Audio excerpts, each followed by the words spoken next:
सुप्रभात बच्चों। स्वस्थ और प्रसन्न आप निश्चित होंगे इस उम्मीद के साथ। आज मैं इस सुविचार से सत्र की शुरुआत करती हूँ कि बुद्धि और ज्ञान, इनका अर्थ तभी है जब आप विवेकशील भी हों।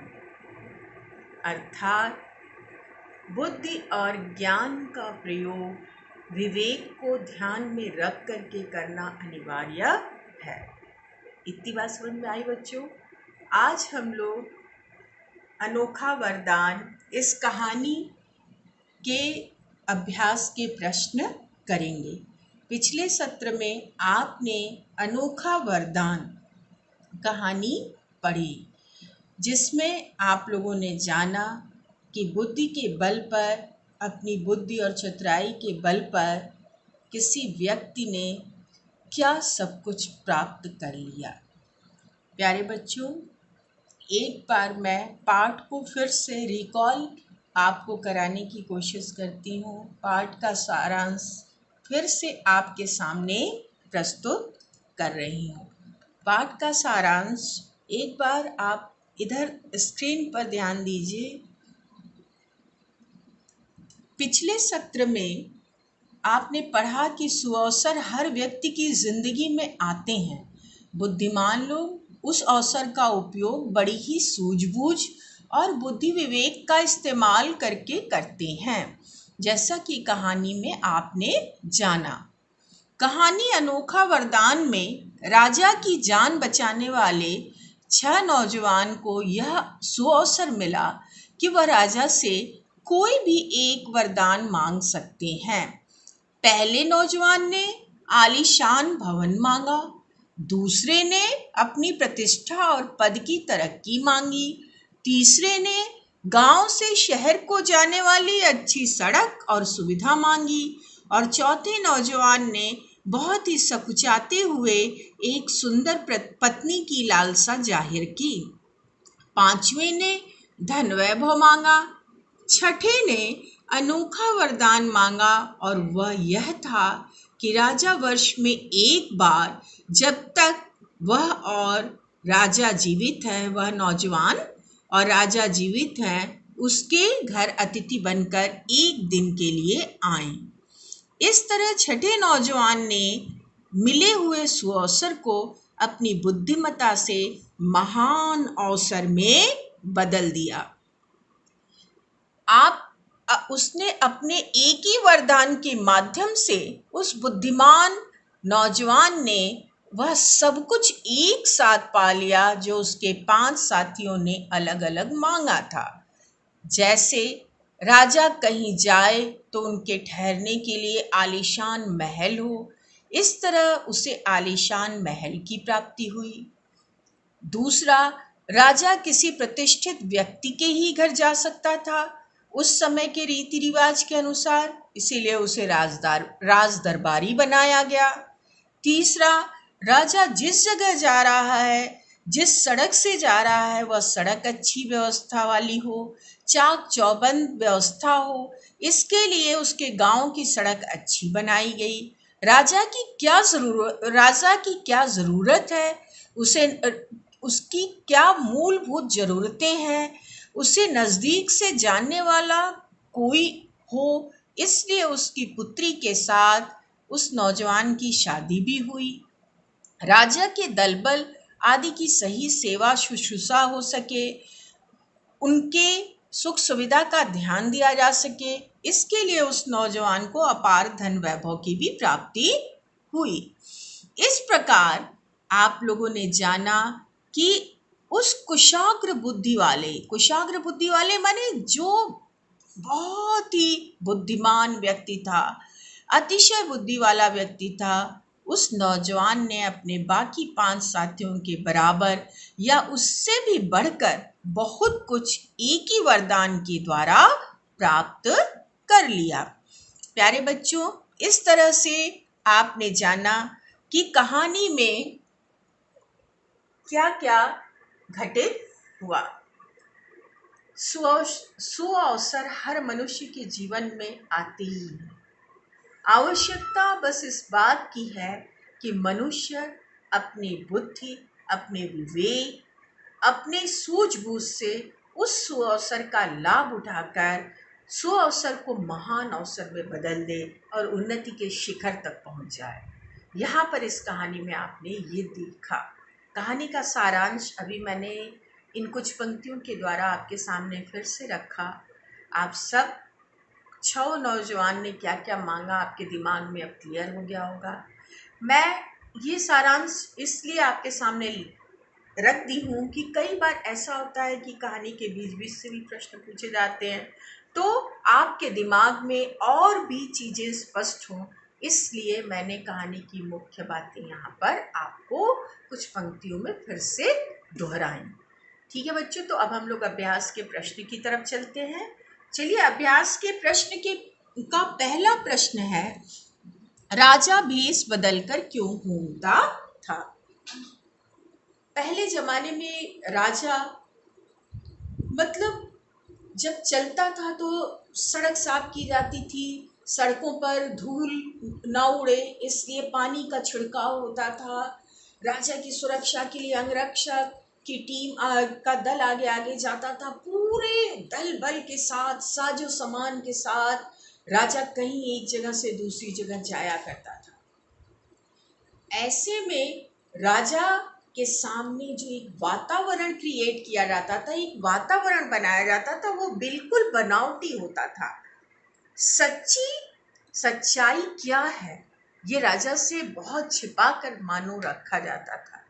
क्यों? क्योंकि राजा उन सारी चीज़ों को न जान सके जो राज्य की कमियां हैं। एक तो इसलिए, और दूसरा ये कि राजा सुख वैभव में पलने वाला व्यक्ति होता था, वो परेशानियों का सामना नहीं कर पाएगा, इसलिए भी उसके सामने से वास्तविक चीज़ों को छिपाकर प्रस्तुत किया जाता था। ऐसे में आप इतना बड़ा उत्तर नहीं लिखेंगे, मैं आपको बस प्रश्न समझा रही हूँ कि प्रश्न में आप क्या क्या चीज़ें लिख सकते हैं। उत्तर आप इस तरह से भी लिख सकते हैं कि राजा अपनी प्रजा का हित चाहता था, हित माने भलाई, अपनी प्रजा का हित चाहता था, इसलिए प्रजा की वास्तविक स्थिति को जानने के लिए साधारण वेशभूषा में वह रात में आम जनता के बीच जाकर उनका हाल चाल लेता, उनकी परेशानियों को समझता और जानता था। ठीक है, प्रश्न का जवाब आप इस तरह से लिख सकते हैं कि राजा भेष बदलकर रात में क्यों घूमता था। अब दूसरा, राजा ने अपनी जान बचाने वाले नौजवानों का धन्यवाद कैसे किया? हालांकि राजा खुद वीर और पराक्रमी होते हैं, वो विकट परिस्थितियों का सामना खुद भी कर सकते हैं, किंतु राजा जब चला करते थे तो उनके साथ अंगरक्षक भी होते थे उनकी सुरक्षा के लिए। यहाँ भी कहानी में भी अंगरक्षक थे, किंतु कुछ दूरी पर थे, और डाकुओं ने राजा के ऊपर अचानक हमला बोला। ऐसे में राजा अपने बचाव के लिए सक्षम था, वह कोशिश भी कर रहा था, किंतु उसके घोड़े के पैरों के खुर माने समझते हैं, घोड़े, गाय, बैल वगैरह के पैरों के नीचे जो तलवा होता है वो बहुत कठोर होता है। उनके अंग, शरीर के का वह अंग बहुत कठोर ईश्वर ने बनाया है, उसी को हम खुर कहते हैं। ठीक है, तो उसका खुर, घोड़े का खुर गड्ढे में फंस गया और कीचड़ में फंस गया बारिश के कारण, तो वो अपनी सुरक्षा करने के लिए अभी सोच ही रहा था कि तभी 6 नौजवान कहीं से आते हैं और उसकी रक्षा करते हैं। कहानी में ये प्रसंग है। अब उसी प्रसंग से लेकर आपको अपना जवाब देना है। प्रश्न क्या था कि राजा ने अपनी जान बचाने वाले नौजवानों का धन्यवाद कैसे किया? तो विकट परिस्थिति में जिन 6 नौजवानों ने राजा की जान बचाई, राजा ने उनका आभार प्रकट करने के लिए उन्हें धन्यवाद प्रेषित करने के लिए उनसे कहा, उन्हें अपने दरबार में बुलाया और उनसे कहा कि आप अपनी कोई मनोवांछित इच्छा मेरे सामने कहिए, यदि मेरे बस में होगा तो मैं उसे अवश्य पूरा करूंगा। इस तरह से राजा ने उन 6 नौजवानों के इच्छा को जाना और उन्हें पूर्ण करके उनका आभार प्रकट किया। इतनी बात समझ में आई या धन्यवाद किया। तीसरे नवयुवक ने राजा से क्या मांगा? आप लोगों ने जाना था कि पहले नवयुवक ने आलीशान भवन मांगा, दूसरे नवयुवक ने क्या मांगा? तरक्की मांगा, और तीसरे नवयुवक ने अपने व्यक्तिगत रूप से अपने लिए ही केवल नहीं बल्कि अपने गांव, अपने समाज, आसपास के लोगों की भलाई के लिए क्या मांगा था? अच्छी सड़क और सुविधा। क्यों? क्योंकि उसके गांव के लोग सब्जी तरकारी या सामान के लिए पास के हाट बाजार में जाते थे, तो वहां पर जाने में अच्छी सड़क के अभाव में, अच्छी सुविधाओं के अभाव में उन्हें बड़ा कष्ट झेलना पड़ता था। इसलिए तीसरे नौजवान ने राजा से कहा था कि गांव से शहर, पास के शहर तक की सड़क अच्छी बना दी जाए। तो ये थी तीसरे नौजवान की इच्छा। तो आप कैसे लिख सकते हैं? तीसरे नौजवान ने अपनी व्यक्तिगत मांग को ध्यान में ना रखकर बल्कि पूरे गांव के हित को ध्यान में रखते हुए राजा से यह वरदान मांगा कि उसके गांव से शहर तक जाने वाली सड़क अच्छी बना दी जाए और सारी सुख सुविधाएं गांव से शहर तक जाने के लिए प्रदान की जाए। चलिए अब आगे। छठे नौजवान ने राजा के सामने अपनी कौन सी अनोखी इच्छा रखी? कहानी में आपने जाना छठे नौजवान ने अनोखा वरदान राजा से मांगा। राजा से छठे नौजवान ने जब अनोखा वरदान मांगा तो वहां पर स्थित सभी भौचक्के के रह गए। यहाँ तक कि राजा खुद भी आश्चर्यचकित रह गया कि इस व्यक्ति को मैंने वरदान मांगने को कहा और ये तो सीधे सीधे यही कह रहा है कि आप ही मेरे घर एक दिन के लिए चले आइए। राजा ने ये सोचा, ये कैसा वरदान? लेकिन बाद में राजा भी समझ गया कि वह कितना चतुर था।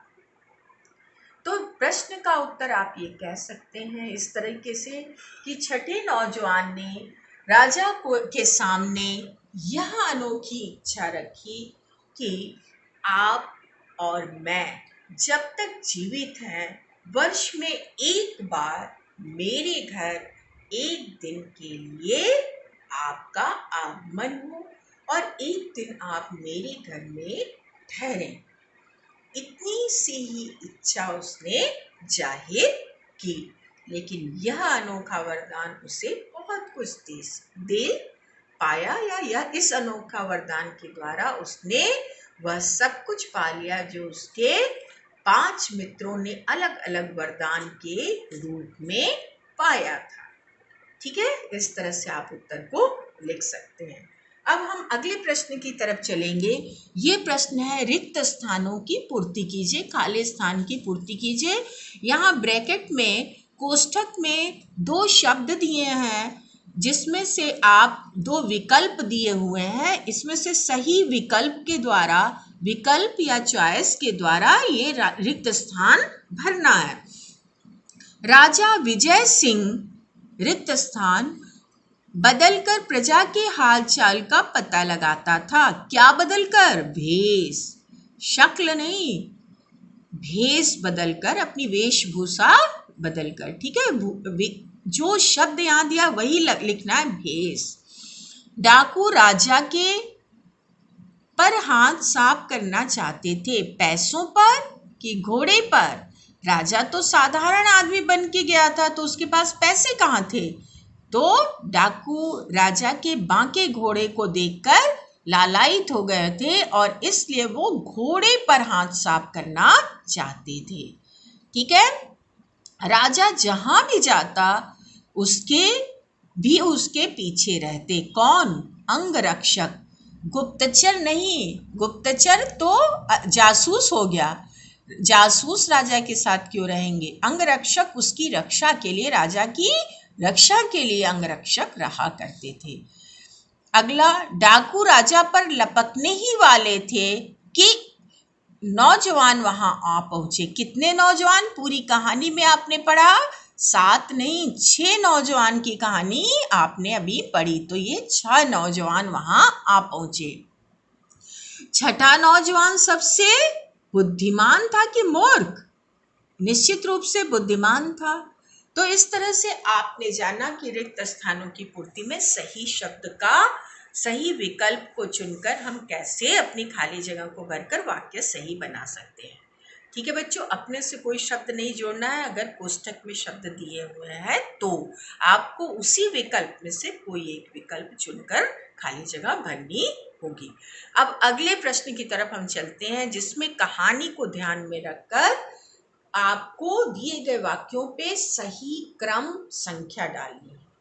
माने कहानी में जो घटनाएं घटित हुई उन घटनाओं से संबंधित यहाँ कुछ वाक्य दिए हैं। आपको उन घटनाओं को दिमाग में रखते हुए उन वाक्यों पर सही संख्या डालनी है। सही, ठीक है बच्चों, चलिए चलते हैं हम लोग। पाठ के आधार पर नीचे कुछ वाक्य दिए गए हैं। कहानी की घटनाओं के अनुसार उनके आगे क्रम संख्या लिखिए। अब आप लोग ध्यान दीजिए, पहला वाक्य, इसको ध्यान से पढ़ेंगे तो पहला वाक्य आएगा, विजय सिंह नाम का एक राजा था। कहानी की शुरुआत में ही राजा का नाम क्या था? विजय सिंह। दूसरा वाक्य आप बना सकते हैं, दूसरा नंबर यहाँ डालेंगे, वह भेष बदलकर अपनी प्रजा का हाल चाल पता करता था। और तीसरा नंबर आप कहाँ डालेंगे? एक बार अचानक डाकुओं ने राजा को घेर लिया। तीसरा नंबर कहाँ डालेंगे? यहाँ पर। और चौथा नंबर डालेंगे, 6 नौजवानों ने राजा को डाकुओं से बचाया। यही हुआ था ना, घटनाक्रम सही चल रहा है। अब पांचवा, राजा ने फिर उन्हें धन्यवाद देने के लिए बुलाया। राजा ने उन नौजवानों को मनचाहा पुरस्कार मांगने के लिए कहा। अब उसके बाद यहाँ पर आप 5वां नंबर डालेंगे, फिर 6ठा नंबर डालेंगे, पहले नौजवान ने भवन मांगा, भवन माने घर, आलीशान भवन, और दूसरे ने पद में तरक्की। पद में तरक्की माने जो जिस काम को वो कर रहा है उसमें उन्नति। ठीक है, और फिर उसके बाद 7वां नंबर आप डालेंगे, तीसरे नौजवान ने अच्छी सड़कें मांगी और चौथे ने सुंदर पत्नी। अब उसके बाद 8वां आप नंबर डालेंगे, छठे नौजवान ने वर्ष में एक बार राजा को अतिथि रूप में अपने घर पर आने के लिए कहा। इतनी बात समझ में आई। अब 9वां नंबर आप डालेंगे, प्रश्न उठा कि राजा छोटे से मकान में कैसे रहेंगे। 8वें में क्या कहा उसने? छठे नौजवान ने वर्ष में एक बार राजा को अपने घर रहने के लिए कहा। ठीक है, ये तो था 8वां। अब 9वें में प्रश्न उठा कि राजा छोटे से मकान में कैसे रहेंगे। और अंतिम 10वां वाक्य है, छठे नवयुवक ने अपनी चतुराई से एक वरदान से ही सब कुछ पा लिया। इतनी बात समझ में आई बच्चों? तो ये सही क्रम है, इसको आप अपनी किताब में भी क्रम डाल दीजिएगा और कॉपी में भी लिखिएगा। अब हम अगले पेज की ओर चलते हैं, बातचीत के लिए। बातचीत के लिए, हालांकि ये बातचीत के लिए तब बहुत ही अच्छा लगता है, कक्षा में आनंद का एक वातावरण सा बन जाता है जब बातचीत के लिए प्रश्न हम लोग आपस में एक दूसरे से बांटते हैं। कोई बात नहीं, हम बातचीत के लिए के प्रश्न कक्षा में फिर से एक दूसरे से बांटेंगे और एक दूसरे से इस पर चर्चा करेंगे। अभी हम ये मानकर चल रहे हैं कि आप होते तो क्या बताते, ऐसी कल्पना करके हम इन प्रश्नों पर विचार करते हैं। चलिए, राजा के पीछे पीछे उसके अंगरक्षक क्यों चलते थे? यदि मैं आपसे पूछूं तो शायद आप ऐसा बताएंगे, या अगर मुझसे पूछा जाए तो मैं भी ऐसा ही बताऊंगी कि राजा की सुरक्षा के लिए अंगरक्षक उनके पीछे पीछे चला करते थे। है ना, कि राजा एक महान व्यक्ति होता है, उसके प्राणों की रक्षा करना हर उसके राज्य की प्रजा का कर्तव्य होता है। और राजा की जान यदि खतरे में है तो पूरे राज्य के ऊपर खतरा मंडराता है। इसलिए उसके प्राणों की सुरक्षा पर विशेष ध्यान दिया जाता है। इसलिए राजा के पीछे पीछे उसके अंगरक्षक हर समय चला करते थे। प्यारे बच्चों, अब हम दूसरे प्रश्न की तरफ चलेंगे कि राजा को छठे नौजवान को राजदरबारी की पदवी क्यों देनी पड़ी? राजा को छठे नौजवान को क्यों पदवी देनी पड़ी? क्योंकि राजा ने कहा था कि यदि मेरे बस में रहा तो मैं आप जो भी वरदान मांगेंगे मैं उनकी पूर्ति करूँगा। और राजा से छठे नौजवान ने जो वरदान मांगा था उसमें अपने घर आने की मांग की थी, ये आपको भी याद होगा। और उस मांग में ये प्रश्न उठता था कि राजा जो है वो अच्छे जगह पर ही रह सकते हैं, तो एक महल भी मिला। और उसमें एक बात और जो महत्वपूर्ण थी, जो प्रश्न आपसे अभी किया गया उससे संबंधित, वो ये थी, आप इसका जवाब इस तरह से दे सकते हैं कि उस समय राजा विजय सिंह के समय ये एक रीति थी या एक प्रथा थी कि राजा केवल महान प्रतिष्ठित लोगों के ही घर जाया करते थे या राज दरबारियों के घर ही जाया करते थे। सामान्य जनता के पास राजा अपनी पहचान के साथ नहीं जाया करते थे। बेशक वो वेश बदल कर कहीं भी जाते थे हाल चाल जानने के लिए, लेकिन राजा के रूप में वह महान प्रतिष्ठित लोगों राज दरबारियों के घर ही जा सकते थे। इसलिए इसी रीति रिवाज को कायम रखते हुए राजा राज दरबारी के घर ही जाएंगे, उस छठे नौजवान को राज दरबारी की पदवी दी गई थी। ठीक है बच्चों, चलिए अब हम अगले प्रश्न की तरफ चलें। यदि राजा आपको कोई वरदान मांगने के लिए कहें तो आप क्या वरदान मांगेंगे और क्यों? यदि राजा आपसे कोई वरदान मांगने के लिए कहें तो आप क्या मांगेंगे और क्यों, ये तो आप ही बता सकते हैं। ये मैं आपसे क्लास में पूछूंगी। लेकिन अगर मुझसे पूछा जाए तो मैं तो यही कहूँगी, सर्वे भवन्तु सुखिनः, सर्वे सन्तु निरामयाः, सर्वे भद्राणि पश्यन्तु, मा कश्चित् दुर्भाग् भवेत्। अर्थात सभी लोग प्रसन्न रहें, सभी खुशहाल रहें, सभी धन संपदा से पूर्ण रहें, किसी को किसी तरह का दुख ना हो और सभी अमरत्व को प्राप्त करें। अब आप इसमें प्रश्न है कि ऐसा क्यों? तो ऐसा हम इसलिए मांगेंगे क्योंकि सबकी भलाई में ही हमारी भी भलाई है। यदि सब सुखी रहेंगे तो उसमें मैं भी शामिल हूँ, मैं भी सुखी रहूँगी। ये तो मेरा जवाब था, लेकिन आपका क्या जवाब है ये मैं आपसे कक्षा में पूछूंगी। बातचीत के लिए प्रश्नों के साथ ही मैं विराम देती हूँ और बाकी प्रश्न मैं अगले सत्र में आपको करवाऊंगी। ये अगला सत्र भी बहुत महत्वपूर्ण होगा, जिसमें शब्दकोशी क्रम मैं आपको पहले गर्मी की छुट्टी के पहले आपको समझा चुकी थी, एक बार फिर से बताऊंगी, क्रिया वगैरह बताऊंगी। अब मैं अगले आज के आपके होमवर्क की तरफ, गृह कार्य की तरफ आपका ध्यान दिलाना चाहती हूँ। बच्चों, पहला प्रश्न आपका गृह कार्य है, कुछ करने के लिए से। दूसरा प्रश्न, जब आप कक्षा में आएंगे तो आपको विक्रम और बेताल की किसी कहानी का मंचन करना होगा कक्षा में। वो मैं आपके आने पर करवाऊंगी, नाट्य रूपांतरण इनका, विक्रम बेताल की कहानी, किसी भी एक कहानी का। लेकिन ये पहला प्रश्न आपको आज ही करना है। विक्रम और बेताल की किसी एक कहानी को छोटे में आपको लिखना है, सारांश। बड़ी बड़ी कहानियां हैं, आप उसका सारांश लिखेंगे।